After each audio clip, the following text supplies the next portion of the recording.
Buenas tardes y os damos la bienvenida a esta sesión de hoy. Muchísimas gracias por estar aquí. Estamos muy contentos de poder estar esta tarde con nuestros ponentes, con Jairo Rodríguez Medina y con Donna Fields.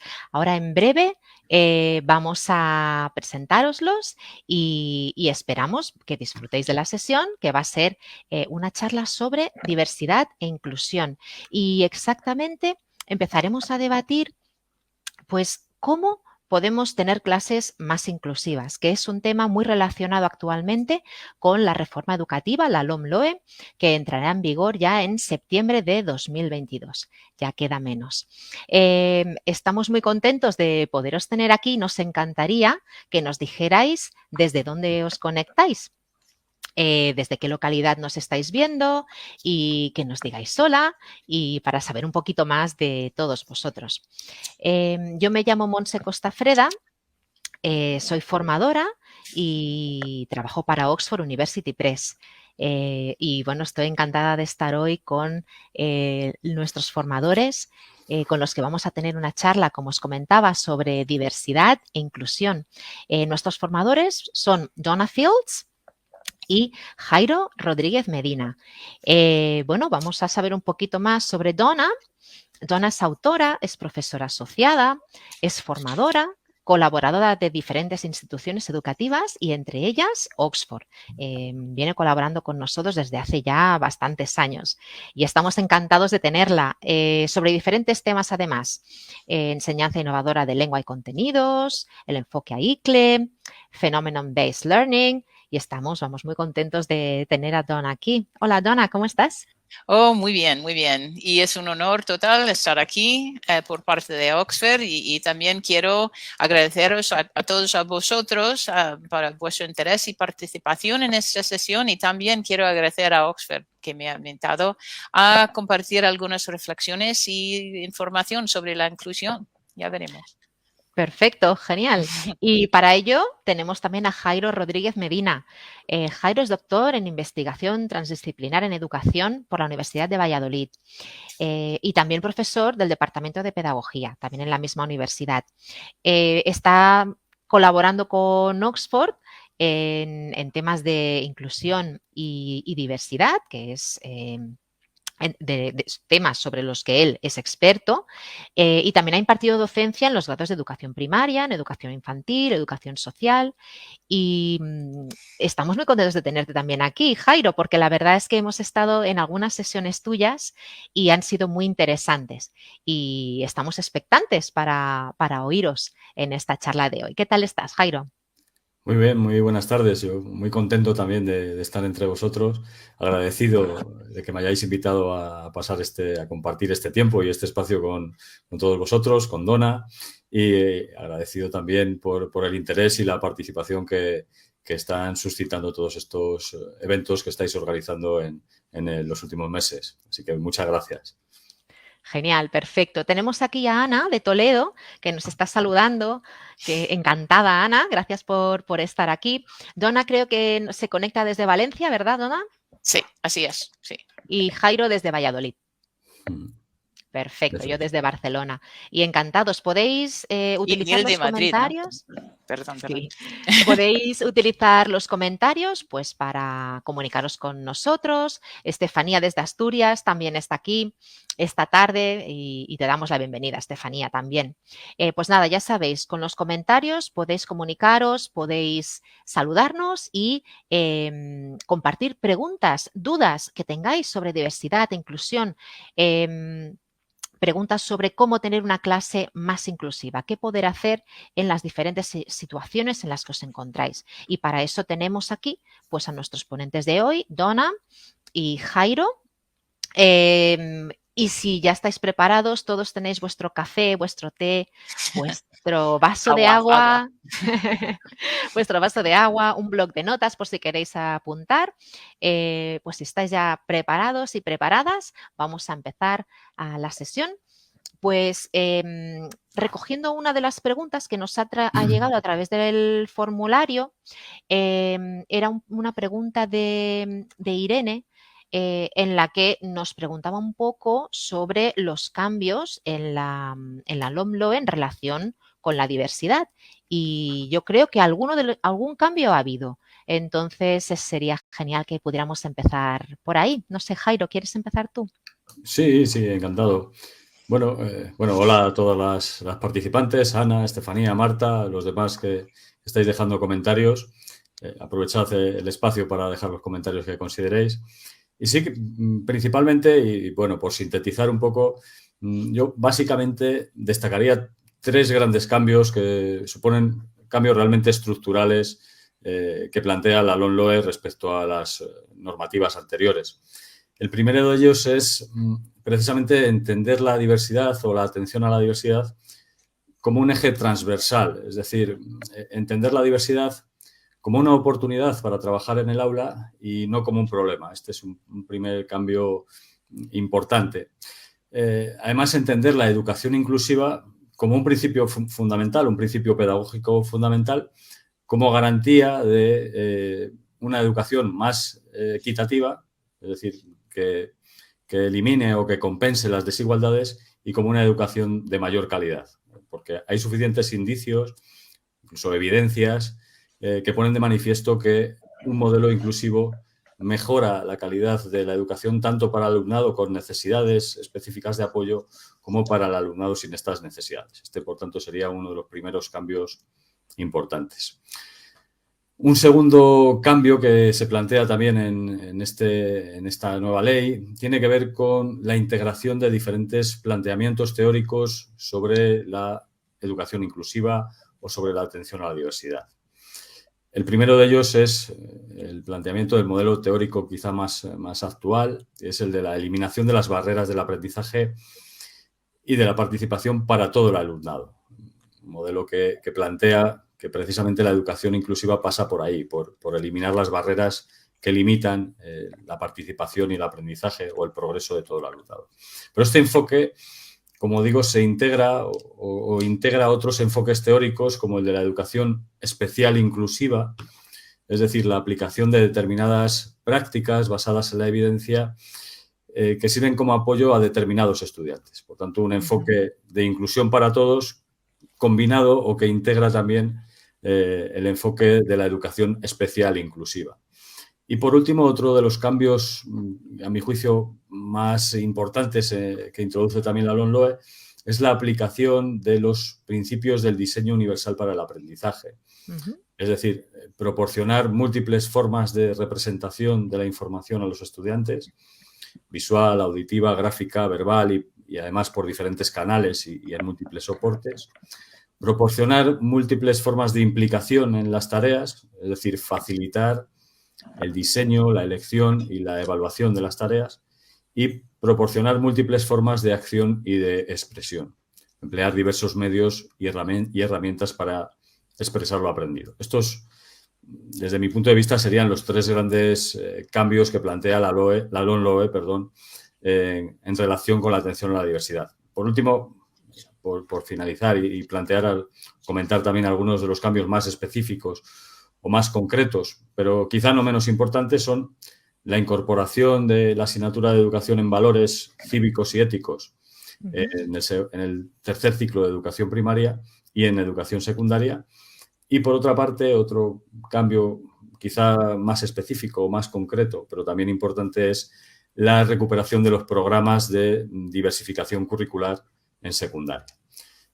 Sí, en una breve síntesis, estos, desde mi punto de vista, serían los principales cambios que se plantean en la LOMLOE respecto a la atención a la diversidad. Vale, fenomenal. Y lo que quería añadir, porque Jairo es el experto en todo eso, pero también quería destacar el hecho de que el LOMLOE no es para hacernos la vida más difícil, sino para ayudarnos, la verdad, porque los cambios, a mi entender, sus orígenes son de los exámenes de PISA, y lo que muestran los exámenes de PISA es que los españoles tenemos niveles más bajos a muchos países. ¿Qué significa? ¿Que nuestros alumnos son más torpes que los demás? Que no, pero que lo que evalúan los exámenes de PISA y lo que dominan nuestros alumnos son diferentes, es muy distinto. Entonces, lo que quieren que hagamos en España es desarrollar, enfocarnos más en estas habilidades, esas destrezas que ayudarán a nuestros alumnos a tener éxito en el mundo profesional, en el mundo global, etcétera, y para ser ciudadanos globales mejores. ¿Qué podemos hacer? Bueno, las competencias, y Jairo, quiero que confirmas ese hecho. Las competencias que destacan el LOMLOE son las habilidades sociales y voy a listarlos, si no te importa, porque creo que eso va a ayudar a todos. Por ejemplo, la resolución de problemas, el pensamiento crítico, que quieren aumentar en el aula, la creatividad, gestión de personas, coordinación con lo demás. Hay 5 más, inteligencia emocional, la imparcialidad en la toma de decisiones, orientación al servicio, la negociación y la flexibilidad cognitiva. ¿Por qué son tan importantes? Porque la realidad, y si no tomamos en serio este hecho, y siempre sé que soy muy dramática diciendo eso, pero es importante que lo tomemos en cuenta. Si no tratamos con esas habilidades sociales, estamos fallando a nuestros alumnos. Porque ellos, su competencia no son sus compañeros, sino la tecnología. Entonces, lo que quiere hacer el LOMLOE, a mi entender, es ayudarnos a nosotros a cambiar la metodología para el bien de nuestros alumnos. Porque lo que necesitan hacer es aumentar las cualidades que no tengan la tecnología, por lo menos por el momento. ¿Qué dices sobre eso, Jairo? Sí, el enfoque por competencias que se plantea en la LOMLOE, tiene una característica, además de lo que has mencionado, que a mí me resulta también de una relevancia bastante importante. Y es que las competencias se basan fundamentalmente o se apoyan sobre 3 dimensiones que tienen que ver con el saber, es decir, con los conocimientos, pero también con el saber hacer, es decir, con llevar esos conocimientos a la práctica, y con otro componente que es fundamental en la atención a la diversidad, y es las actitudes. Es decir, qué hago con lo que sé y cómo llevo a la práctica esos conocimientos que he adquirido. Este componente de las actitudes creo que es de vital relevancia en la atención a la diversidad. Por tanto, completamente de acuerdo contigo en que ese enfoque competencial que se plantea en la LOMLOE supone a priori un importante avance en la atención a la diversidad. Por otro lado, la cuestión de la calidad de la educación, que tiene que ver precisamente con la equidad y con este enfoque más basado en las competencias, creo que se ajusta también muy bien a este modelo de educación inclusiva y a la aplicación, como decía antes, de los principios del diseño universal para el aprendizaje. Como comenta un poco Donna, no es que haya recetas mágicas o recetas que funcionen para todos, pero sí que estos principios del diseño universal para el aprendizaje nos van a ayudar, no sé si a plantear otras metodologías, pero por lo menos a replantearnos si la metodología que estamos llevando a cabo y si las actividades, las tareas que proponemos en el aula, proporcionan todos estos niveles de oportunidades, como decía, a nivel de expresión, a nivel de representación y a nivel de la acción que se plantean en estos principios del diseño universal para el aprendizaje. Por tanto, este concepto de las competencias y de la aplicación de estos principios para lograr estas competencias creo que resultan bastante importantes para crear o desarrollar aulas más inclusivas.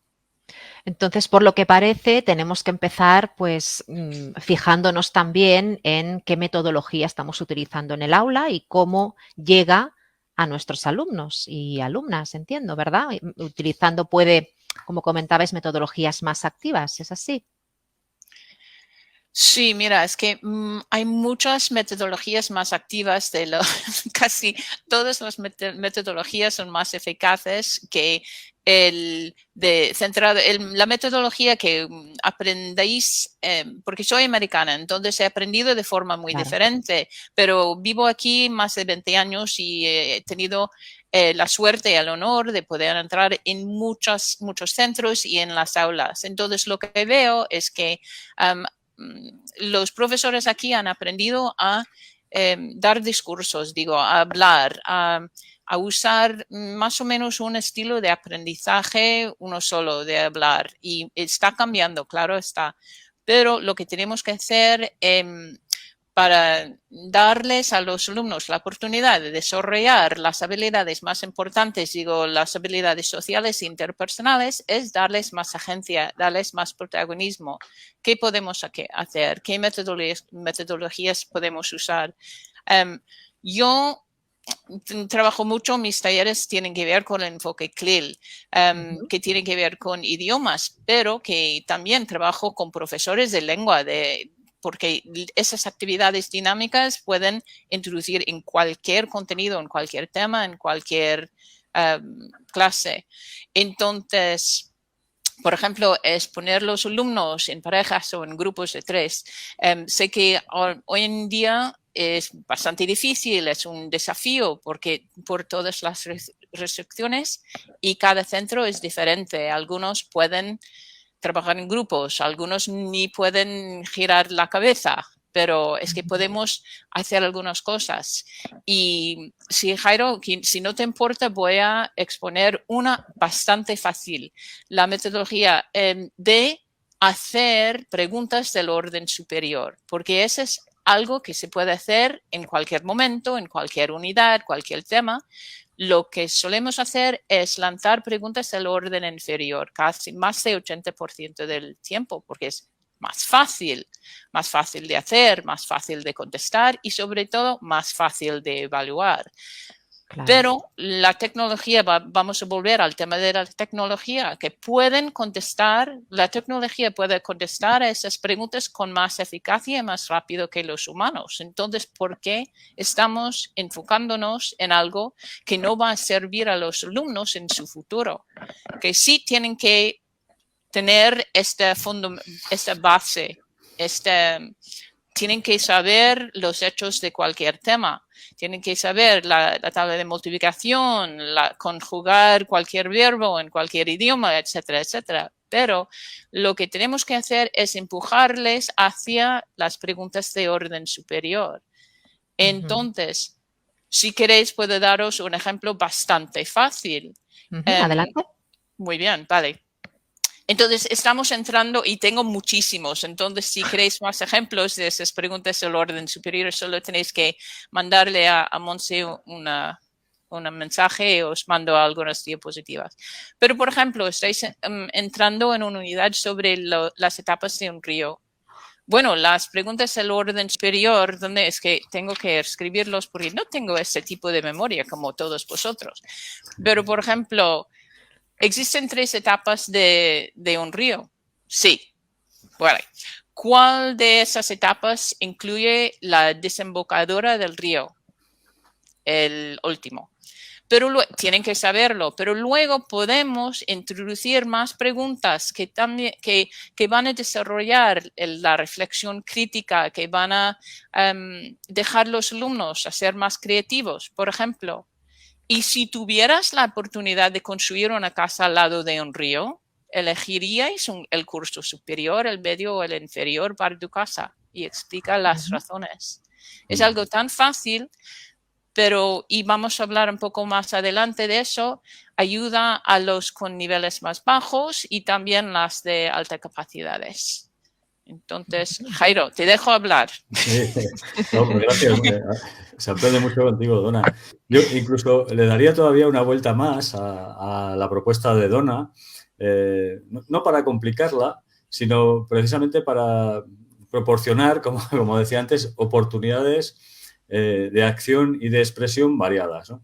Por ejemplo, podemos hacer esta pregunta de orden superior que planteaba Donna, dar un tiempo más o menos moderado o bastante largo para que los estudiantes puedan responder, pero además de eso, darles la posibilidad de responder mediante diferentes vías, no solo por la vía oral o por el lenguaje verbal, ¿no? Siguiendo el ejemplo que ponía Donna, por ejemplo, ahora, podríamos pedirles que bien expresen verbalmente dónde construirían esa vivienda o esa casa, ¿no? ¿Te referías a eso? o que lo expresen mediante una forma gráfica, o que lo expresen mediante un dibujo, o que respondan a la pregunta por diferentes vías, ¿no? Esta sería una forma de facilitar al alumnado que tiene preferencia por diferentes vías de comunicación o por diferentes instrumentos para la comunicación, para responder a esta pregunta dándoles el suficiente tiempo para hacerlo. Además de eso, se podrían utilizar diferentes instrumentos o diferentes tecnologías para dar respuesta a esta pregunta y, sobre todo, para responder a la siguiente, ¿no? ¿Cuáles son las razones que te han llevado a dar esta respuesta? Esto tiene que ver también con cuestiones relativas a la metacognición, ¿no? ¿Por qué aprendemos? Reflexionar por qué hemos aprendido, ¿no? Y este es un ejemplo, creo que bastante preciso de cómo poder llevar a la práctica. Otras estrategias, quizá también muy básicas, tienen que ver con la estructuración de los tiempos, la estructuración del espacio del aula y la estructuración de las actividades, ¿no? Porque si estas cuestiones que plantea Donna nos las planteamos antes de llevar a cabo estas actividades al aula, podemos tener en cuenta todas estas cuestiones y ver qué tipo de preguntas vamos a plantear, en qué formato lo vamos a presentar. Incluso en la presentación de la pregunta o en el planteamiento de estas preguntas se pueden utilizar diversos medios para preguntar precisamente, ¿no? No solo la vía verbal, sino también la vía visual o la vía gráfica, etcétera. Y todas estas vías lo que están haciendo es dar diferentes oportunidades para que el alumnado que tiene preferencia por lo visual pueda entender de una forma también adecuada los contenidos que estamos tratando. Nos pregunta Marta, además, perdona Donna, que el ejemplo que has puesto era sobre una clase de contenido, pero ¿y en una clase de idiomas cómo serían estas preguntas de orden superior? ¿Tienes algún ejemplo? Sí. Por Genial. casualidad, sí. La verdad es que en mi trabajo intentamos no extraer la gramática o las conjugaciones fuera de un contexto. Y en el mundo ideal, Marta, en el mundo ideal en que no estamos, por desgracia, los profesores de idiomas, de lenguas, trabajarían con los profesores de contenido para poder utilizar su contenido en las clases de lengua. Y la verdad es que en algunos centros sí van empezando a hacerlo. Pero, por ejemplo, en una clase de idiomas, si estás empezando con el past simple, puedes decir de una pregunta del orden inferior, ¿hay un pasado, presente y un futuro en inglés? Sí. ¿Por qué? Porque hay diferentes tiempos en cualquier idioma. Y subiendo a este continuum de preguntas, ¿cuándo quieres porque todo eso es para ayudar al alumno a tener más agencia, más responsabilidad y más conciencia sobre su propio aprendizaje? Entonces podemos lanzar una pregunta como ¿cuándo quieres dominar los 3 tiempos en cualquier idioma? Hoy o en 5 años o nunca, pero tienen que pensarlo. Y por ejemplo,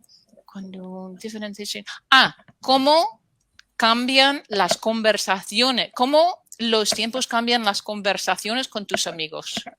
Es que tienen que pensarlo de verdad. Si no hubiera, por ejemplo, el pasado en inglés o en castellano, ¿cómo cambiaría la conversación? ¿De acuerdo? Entonces, esa es una manera de incluir las preguntas del orden superior en una clase de idiomas, pero, repito, en un mundo ideal trabajarías con el profesor de contenido y así los alumnos ven más conexión entre sus clases. Y entiendo que también se puede personalizar, ¿verdad? Porque si estás trabajando, ya hablando de temas dentro del aula de idiomas, aprendemos la lengua también a través de contenido, aunque no sea el contenido curricular. Hablando de temas, pues también se puede personalizar y hacer preguntas, ¿no? Sobre ¿qué medio de transporte utilizas para ir al colegio, por ejemplo? ¿Y por qué no utilizas otro? No sé, empezando por, ¿no? ¿Qué pensáis sobre la personalización también de los contenidos? Claro que sí.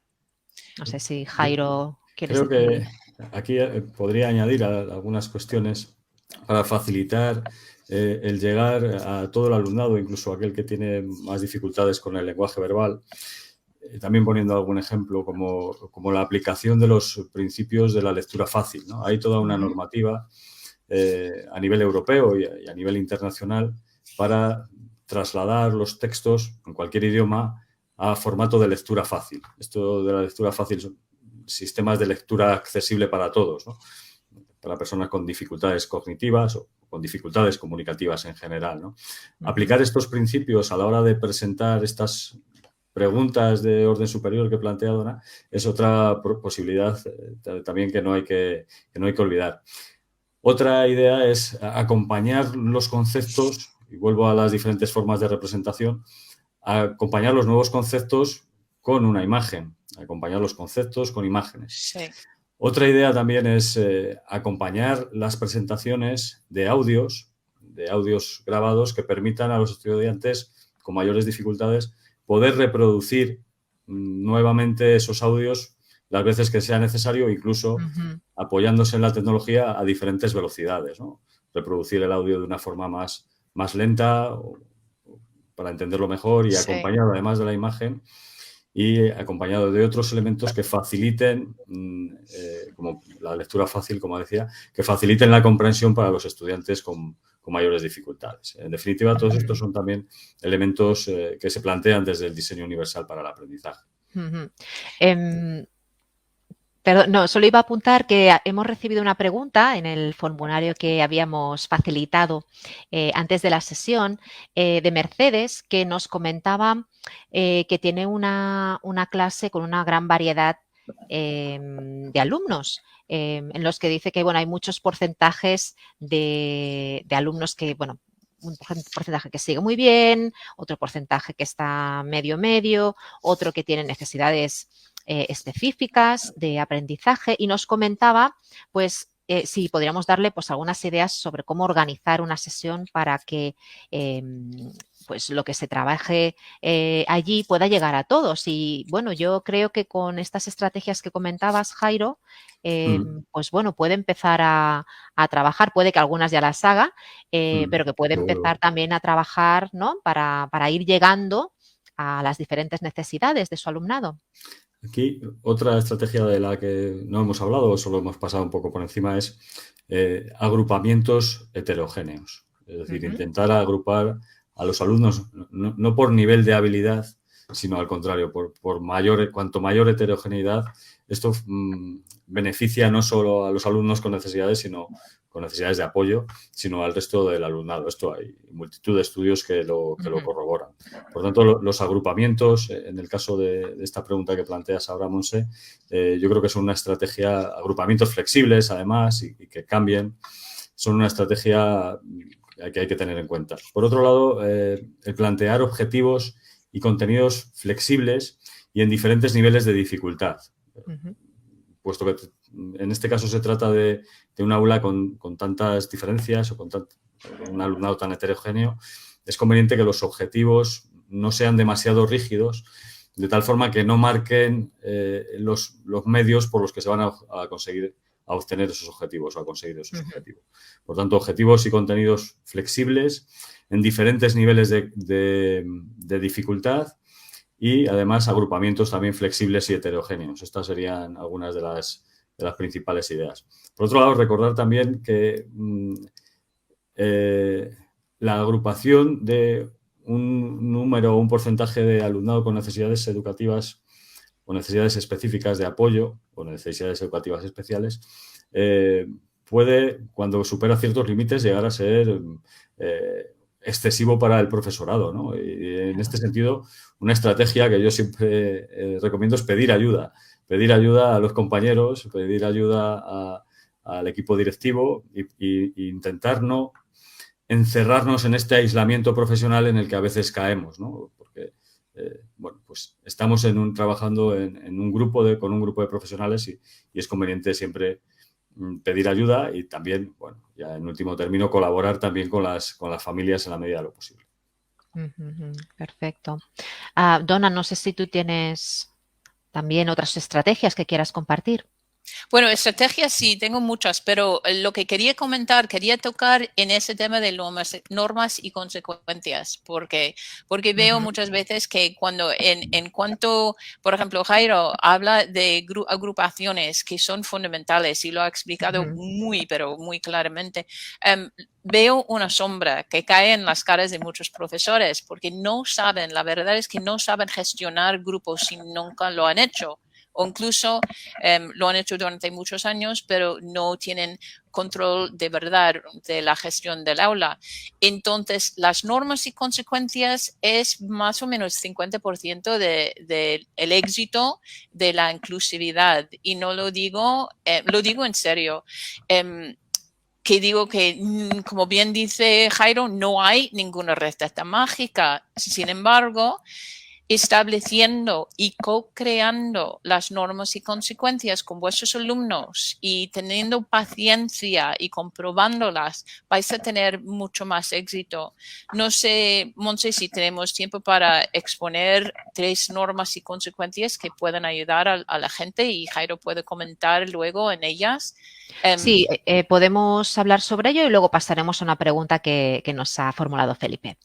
Muy bien, vale, pues digo que es bastante sencillo. Lo más importante es que queremos crear un ámbito escolar positivo, entonces esfuerzo positivo. Y por eso les llamo normas y consecuencias y no leyes y castigos, que no castigamos los alumnos, se castigan ellos mismos.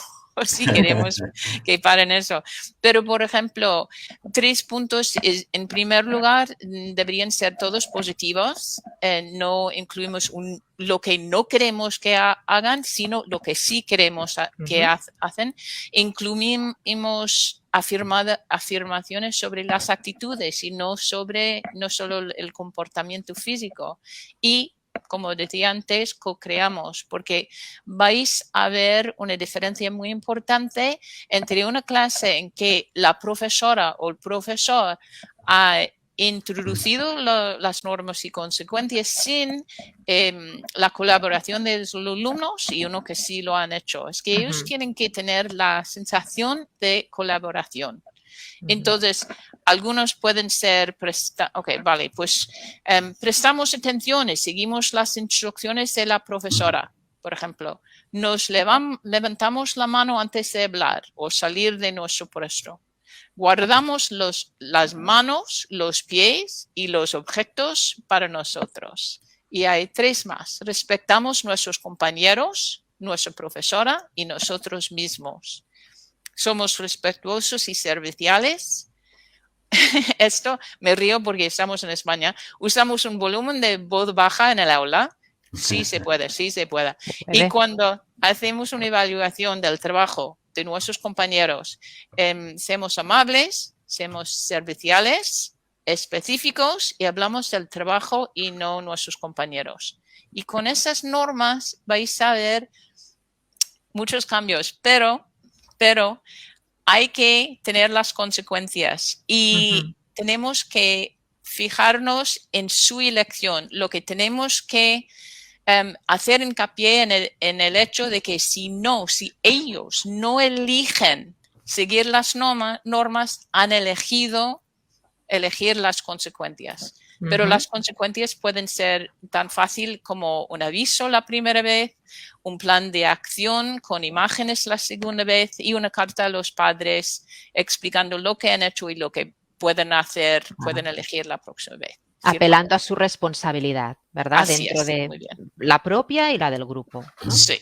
Muy bien, Jairo, no sé si... perdón, Donna, no sé si has acabado. No, he acabado, sí. Coincido con Donna que los castigos, desde el punto de vista incluso de la modificación de conducta, no son la mejor alternativa, por lo menos en un primer momento, ¿no?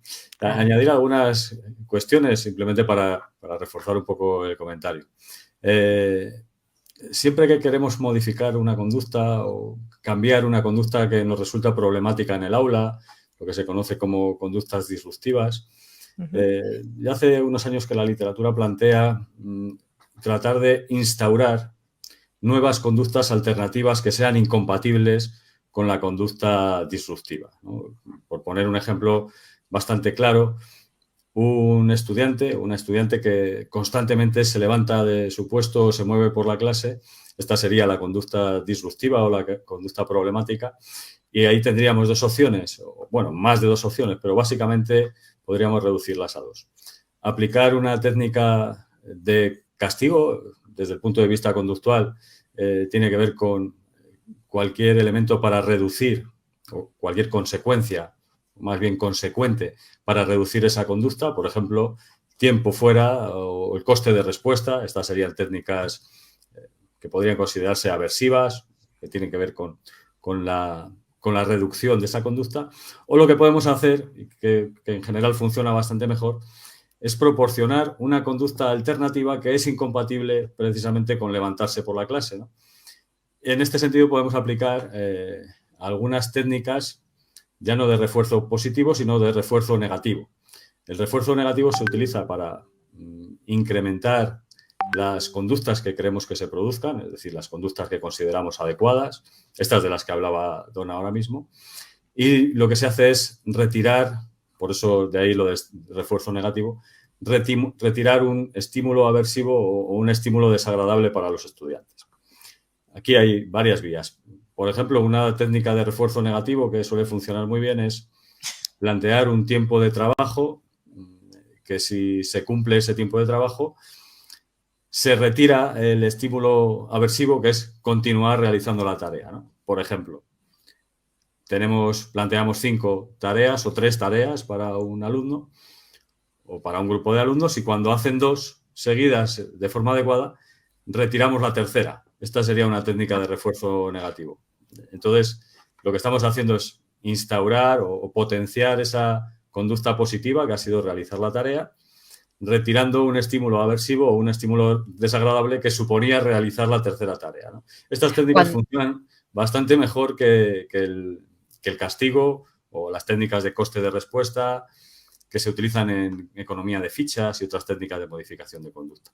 Y otra posibilidad, como digo, es tratar de instaurar una conducta alternativa incompatible. Por ejemplo, para este alumno o alumna que se levanta constantemente, se pueden plantear algunas, lo que se denomina técnicamente cuñas motrices, que permiten a los estudiantes moverse de alguna forma, pero siempre organizada por el profesor o organizada de una forma dinámica y evitan precisamente que se levanten o si se levantan lo hacen de una forma organizada, ¿no? Esta sería una conducta alternativa incompatible con la conducta disruptiva.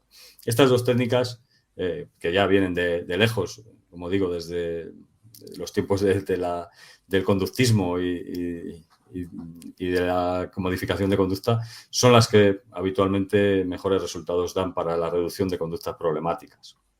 ¿Nos pondrías un ejemplo de esta última, Jairo? Sí, como te digo, esta instauración de conductas alternativas, por ejemplo, puede ser la aplicación de cuñas motrices, ¿no? Plantear una cuña motriz cuando un alumno se levanta constantemente, vamos a darle una tarea en la que precisamente lo que va a tener que hacer es levantarse, por tanto es incompatible con levantarse de forma disruptiva porque se tiene que levantar precisamente porque la tarea lo marca, ¿no? Y bueno, cualquier otro tipo de tareas que sean siempre o actividades que sean incompatibles con la conducta que queremos reducir. Y la verdad es que, Montse, si me permites, que la verdad sobre el cuerpo humano no estamos hechos para estar sentados tantas horas, que no es humano. En Finlandia, por ejemplo, tienen cada 45 minutos de lector lectiva, la hora lectiva, que tienen 15 minutos fuera para correr, para hacer lo que quieran. Y la verdad es que en Galicia están adaptando esta idea y ven cambios importantes en los alumnos, porque es que corre la sangre. Entonces, en primaria, por ejemplo, lo que hacemos en muchas clases es cada media hora se levantan y cantan y bailan un poco, 5 minutos y luego se sientan. En infantil, más frecuentemente, en secundaria deberían hacerlo también. Entonces, como dice Jairo, es importante incluir el movimiento en las actividades. Así tendréis alumnos mucho más contentos y haciendo caso más a menudo. Esto quizá en un mundo ideal, como el que comentabas antes, no sería necesario, ¿no? Porque probablemente tendríamos clases en las que, con menos alumnos, en las que no necesariamente tienen por qué estar sentados trabajando, ¿no? Pero como no estamos en ese mundo ideal, tenemos que aplicar este tipo de técnicas o de estrategias porque es cierto, como dices, Dorlan, que los niños, pero tampoco los adolescentes, están hechos para estar sentados o para permanecer sentados durante 6 horas, ¿no? Sí, Los adultos también, como dice Donna, la verdad. Siempre se agradece. Claro, esto depende también mucho de las estructuras de las que se dispongan, ¿no? Si se dispone, por ejemplo, en los centros que son más modernos, de aulas laboratorio en las que los niños y los adolescentes pueden trabajar de pie, o trabajar con diferentes disposiciones, pues esto se facilita mucho más, ¿no? Y aquí hay dificultad para que estas conductas sean compatibles con algunas otras disruptivas, ¿no? Porque ya les estás proporcionando la posibilidad del movimiento y de la expresión corporal, ¿no? Que es tan importante. Claro. Felipe nos estaba preguntando sobre evaluación. Para empezar, si queréis más información sobre los cambios de la LOMLOE, pues en nuestra página web LOMLOE Fácil vais a encontrar más información, tendréis entrevistas, podcasts, webinars sobre diferentes temas. Pero relacionando lo que sería la evaluación con la diversidad, ¿cómo evaluamos una clase diversa con muchos alumnos con diferentes necesidades? ¿Cómo hacemos una evaluación justa e inclusiva? Bueno, es una pregunta interesante. Gracias, Felipe. En realidad, ¿qué cambios plantea la LOMLOE sobre la evaluación en relación con el DUA, con el Diseño Universal para el Aprendizaje? No hay nada específico en la ley. Veremos después cuando se concreten los diferentes currículums si se establece alguna norma relacionada o que relacione la evaluación con el Diseño Universal para el Aprendizaje. Lo que sí que está claro en el diseño o desde los principios del Diseño Universal para el Aprendizaje es que la evaluación debe ser formativa, en primer lugar. La evaluación debe servir para la mejora y no para la clasificación o calificación de los niños. Esta es una primera idea que no está expresada así en la norma, en la LOMLOE, pero que sí que marca o que aparece entre los diseños entre el Diseño Universal para el Aprendizaje, entre los principios, ¿no? Por tanto, lo primero, evaluación formativa, que sirva para mejorar, ¿no? Identificar cuáles son las barreras que limitan el aprendizaje. Otra segunda forma de evaluar que sería importante tener en cuenta también desde esta perspectiva de la inclusión, ¿no? ¿Cuáles son las barreras que están limitando que un determinado niño o una determinada niña pueda progresar más allá en su aprendizaje? Segunda idea. Una tercera idea que también marcan los principios del diseño universal es que el propio alumnado, siempre que sea posible, participe también en la evaluación. Pero no que participe exclusivamente en poner una calificación o una clasificación o una nota, sino que participe incluso en el diseño de los instrumentos de evaluación. Es decir, preguntar a los alumnos o facilitarles la autogestión del aprendizaje preguntándoles ¿hasta dónde crees que puedes llegar? ¿Cuáles son los objetivos que te vas a plantear y cómo los vas a temporalizar? Obviamente, para hacer esto hay que guiarles, ¿no? Estos son los objetivos que marca la norma. ¿Cómo los vamos a desglosar a lo largo del curso? ¿Hasta dónde podrías llegar en este momento temporal, en el siguiente momento temporal? Y una cuarta idea tiene que ver con evaluar pequeños avances, establecer objetivos sensatos y a corto plazo y irlos evaluando de una forma progresiva. O sea, ir evaluando cada uno de estos pequeños objetivos que nos vamos planteando. Esto tiene que ver también con la estructuración de las propias actividades. Pero respondiendo de una forma más concreta a la pregunta, en principio la LOMLOE no establece ninguna relación entre el diseño universal para el aprendizaje y la evaluación de forma directa. Lo que establece es la evaluación a través de la consecución de los saberes básicos que se plantean en los currículums, que de momento están en un formato de borrador, y el logro de las competencias específicas en cada una de las áreas. Esto es lo que plantea de momento la LOMLOE.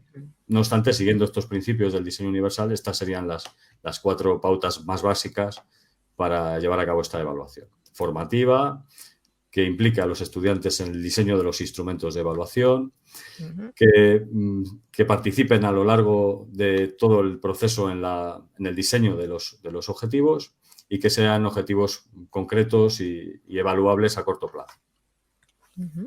Genial, muy bien. Monse, ¿tenemos tiempo para exponer algunas específicas o no tenemos tiempo? Tenemos un poquito de tiempo, sí. Vale, solo para añadir un poco más de lo que ha dicho Jairo muy bien, muy claramente, es que tenemos que volver a las habilidades sociales y incluir colaboración en las evaluaciones formativas. Entonces, puede ser, por ejemplo, para un repaso antes de un examen, pones 20 hechos en la pizarra y les dices a los alumnos hay 10 que son ciertos y 10 que no son ciertos. Entonces tienen que negociar, debatir y llegar a algunas conclusiones. Muy fácil, y así desarrollan mucho sus habilidades sociales y predicción, etcétera. Puedes en un ensayo, por ejemplo, darles comentarios y poner los comentarios en la mesa y ellos tienen que adivinar cuáles tienen que ver con el ensayo de quién. ¿Me explico? Entonces, otra cosa. Y tercero, es que hay muchas evaluaciones formativas, pero puedes lanzar, por ejemplo, afirmaciones en vez de preguntas. En vez de decir, ¿es un cuadro? Puedes decir, es un rectángulo o es un triángulo, cuando no es, y tienen que explicar por qué no lo es. Cosas fáciles así. Genial, muy interesante, la verdad. Una cosa más que pasó por alto tiene que ver también con la flexibilización en los instrumentos de evaluación, ¿no? La idea de utilizar el mismo examen, por ejemplo, para todos los estudiantes, quizá deberíamos replanteárnosla, ¿no? Quizá exámenes adaptados a los objetivos planteados, en el caso de que utilicemos exámenes o pruebas de carácter objetivo, adaptados a las características del alumnado. Y también facilitar el empleo de diferentes formatos para la presentación de estas pruebas objetivas, ¿no? Claro. Y flexibilizar el tiempo de ejecución de estas pruebas, ¿no? También son algunas cuestiones que habría que tener en cuenta. Tenemos una pregunta de Marta también que nos pregunta ¿en qué lugar quedan los alumnos ACIS en este modelo inclusivo? Teniendo en cuenta que sus objetivos y contenidos son distintos a los del resto. Pues gracias, Marta, por la pregunta. Lo que marca la LOMLOE, en principio, y esta es una novedad que no comenté anteriormente, es que el alumnado que esté sujeto a alguna adaptación curricular significativa será evaluado con los criterios de esta que se consignen en esta adaptación curricular significativa, y esto no debería ser obstáculo para que logren la promoción, es decir, pasar a un curso superior, ni para que logren la titulación, tampoco. De hecho, en los programas de diversificación curricular que se plantean ahora, los alumnos de secundaria que opten por esta vía a partir del segundo curso de secundaria obtendrán finalmente, si logran terminar estos programas de diversificación, obtendrán la titulación en graduado en secundaria, igual que sus compañeros que sigan por la vía más normalizada. Y nos pregunta Ana, ¿esto es compatible con la ratio que tenemos? ¿Cómo personalizar las clases con tantos alumnos en ellas? Pues es complicado, Ana, la verdad. Y se habría vida después del colegio, claro. Gracias, Ana, por la pregunta y estoy de acuerdo contigo. Probablemente no tendríamos vida después del colegio. Hay un compromiso por parte de diferentes comunidades autónomas ya. Yo sé aquí el caso de la Comunidad de Castilla y León, en la que ya se ha planteado la reducción de las ratios, no en un número demasiado grande. Han planteado la reducción en dos alumnos de las ratios en educación secundaria y en bachillerato. Pero bueno, todo es un primer paso. Pero por eso es tan importante los agrupamientos, ¿no? Los agrupamientos nos ayudan mucho. Nos facilitan la gestión del aula y luego también la planificación. La planificación nos va a ayudar precisamente también a descargarnos un poco de esta tarea que obviamente es dura, Ana, y bueno, requiere muchísimo trabajo y en muchos casos, pues, hombre, hacemos una labor que no está suficientemente valorada. Eso está claro. Esperemos que haya un compromiso firme, que parece ser que ya lo hay, por continuar reduciendo las ratios. Además, la ley también marca que en aquellos casos en los que centros que se sitúen en contextos socioculturales desfavorables o desfavorecidos deberían también reducirse las ratios o tenerse en cuenta. Esto lo marca la LOMLOE, más allá de lo que puedan hacer después las comunidades autónomas. Por tanto, en principio sí que debería haber el próximo curso una reducción, si no significativa, por lo menos mínima de las ratios. Así que esperemos que así sea. Y lo que quiero añadir es que la agrupación es muy importante, pero también utilizando actividades dinámicas como andamiajes, porque ayudan mucho, pero muchísimo en equilibrar la diversidad. Entonces, ayuda a todos, que todos tienen sus destrezas, tienen sus estilos de aprendizaje más fuerte, más débil, pero desarrollan todos y para todos. Entonces, eso es lo que me gustaría añadir. Genial. Nos preguntan también sobre si es posible la inclusión con ellos. Es una pregunta que hizo Marta, ¿no? Más allá de la titulación y cómo se les integra con distintos objetivos y contenidos. Y yo creo que también está relacionada con lo que nos pregunta Felipe sobre la flexibilidad de estos objetivos y contenidos y si es una personalización del aprendizaje. Y con esto acabaremos las preguntas. Vale, empiezo por la última, por ser la más reciente. Esta personalización en el fondo tiene que ver con la flexibilización en general del currículum. Ha habido un intento de flexibilizar los contenidos curriculares, tanto el currículum de mínimos como la parte que establece tanto el Ministerio como las comunidades autónomas. Y esta flexibilización precisamente va en pro de esta personalización del currículum. Y por otro lado, aparte de que, al margen de que se planteen objetivos o contenidos diferenciados o personalizados para cada uno de los alumnos, esto no debería ser óbice para que los alumnos pudieran trabajar en grupo y pudieran trabajar de forma integrada, como plantea Marta. Quiero decir, por ejemplo, en un trabajo en grupo, en un agrupamiento, puede ser que cada uno de los alumnos o que en ese grupo haya un alumno con altas capacidades, un alumno que viene de otro país con desconocimiento incluso de la lengua, otro alumno que tiene más dificultades de aprendizaje o dificultades de comunicación. Y para cada uno de ellos tenemos planteados diferentes objetivos dentro de una misma tarea. La idea es flexibilizar la tarea o los objetivos para que quepan dentro de esa misma tarea, ¿no? Que dentro de una tarea pueda haber diferentes niveles. Por esto hablaba antes de los diferentes niveles de dificultad, ¿no? Por ejemplo, un objetivo podría ser conocer algunos aspectos de la historia, ¿no? Hablo de esto porque estoy últimamente colaborando con profesorado del ámbito de la didáctica de la historia. Y dentro de conocer diferentes aspectos de la historia, se podrían plantear objetivos diferenciados, por ejemplo, para el alumnado con altas capacidades, en el que podía hacer una profundización sobre las fuentes. Otro alumno que proviene de otro país o con desconocimiento de la lengua podría hablar con fuentes de su origen familiar, ¿no? Y como ves, con diferentes objetivos para cada uno de ellos, todos trabajarían en la misma tarea y al final podrían hacer un producto que podrían compartir, ¿no? Podrían todos aportar a ese producto que tiene que ver con el estudio de la historia, de sus raíces culturales o lo que fuera, ¿no? Entonces, yo creo que es compatible el aplicar diferentes niveles de dificultad en los objetivos, incluso diferentes niveles de logro en los criterios de evaluación, con hacer actividades comunes para todos, ¿no? No sé si te he respondido, Marta. Genial. Bueno, claro, Ángeles también nos comenta que, claro, luego tenemos que lidiar también con el bachillerato y la selectividad, ¿no? Que ahí se nos abre también otro espacio que tendríamos que debatir.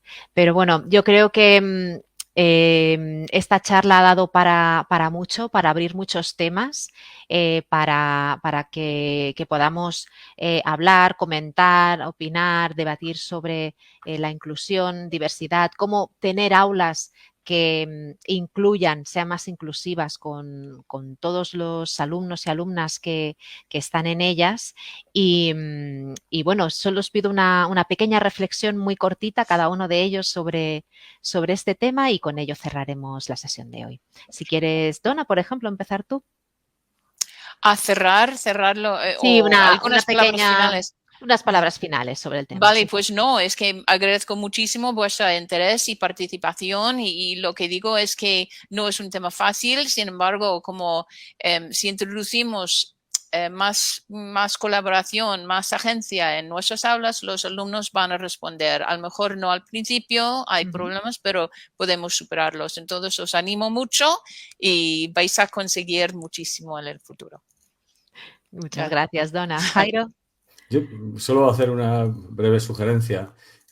Intentar, ya sé que esto es difícil y supone un esfuerzo importante, pero intentar tener un cambio de perspectiva, un cambio de mirada, de entender la diversidad como un problema a entenderla como una oportunidad, ¿no? Es decir, bueno, tengo un estudiante que desconoce la lengua, ¿cómo puedo aprovechar esta oportunidad para que este estudiante, o con esta excusa, me sirva para que el resto de estudiantes puedan aprender, ¿no? Esta es una idea que, bueno, además esto nos va a facilitar también el tener menos carga personal, ¿no? Y por otro lado, plantearse también si en cada una de las actividades que proponemos, en cada una de las tareas o de las unidades didácticas, permiten la presencia de todos los estudiantes, es decir, en esta actividad están todos los estudiantes presentes, todos los estudiantes tienen voz, todos los estudiantes participan, sería el segundo paso, y además preguntarnos si esas actividades, esas tareas sirven a todos los estudiantes para progresar. Estos son 3 elementos: presencia, participación y progreso, que son las claves del modelo educativo inclusivo. Plantearnos estos 3 elementos en cada una de las actividades que programamos. Y bueno, por último, obviamente daros las gracias por invitarme. Ha sido un placer compartir con todos vosotros este tiempo y este espacio, y encantado de charlar con vosotros cuando queráis. Muchas gracias. Pues muchísimas gracias. La verdad es que esta última reflexión creo que resume muy bien, ¿no?, la visión hacia un aula inclusiva. Muchísimas gracias a los dos. Pues lo que os comentan ahora aquí en los comentarios: si te ha gustado, nos dais un like. Si te ha gustado muchísimo, nos puedes dar un corazoncito y puedes además etiquetar a colegas, amigos, compañeros que puedan estar interesados en ver esta sesión, que ha quedado grabada y que estará disponible para todos vosotros, tanto aquí en esta página de Facebook como en nuestra página LOMLOE Fácil.